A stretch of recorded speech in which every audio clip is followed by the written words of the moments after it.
అందరికి. ఈరోజు శబరి గురించి చెప్పుకుందాం. శబరి గిరిజన మహిళ, వృద్ధురాలు.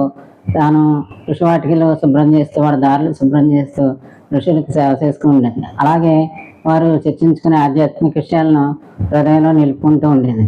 వారు మాటల్లో చెప్పుకునేవారు అనమాట. రాముడు రాబోతున్నాడని, శ్రీ వనవాసానికి మనందరికీ దర్శనం ఇస్తున్నాడని, వనవాసం చేస్తాడని ఎన్ని చెప్పుకోవడంలో ఆమెకి ఆ భక్తిభావం పెరిగి రాముని కోసం వారికంటే కూడా, ఋషుల కంటే కూడా ఈమె మనసులో ఆ ధ్యాస నిలుపుకొని ఎదురు చూస్తుండేది. ఏ రోజుకు ఆ రోజు రాముడు వస్తాడని ఆయన ఆరగింపు కోసం పళ్ళు అన్నీ చూసి ఎంచి కోసుకుని తెచ్చుకుని ఉంచుకునేది ఆయన. అలాగే ఆమె తపస్సు అయిందనమాట. తపస్సు అయింది. ఊరికే పోదు కదా.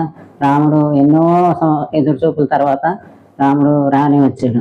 ఆ రోజు వచ్చింది. ఆమె ధన్యురాలైంది. రాముడు వచ్చాడు. ఆమె పోషించుకున్న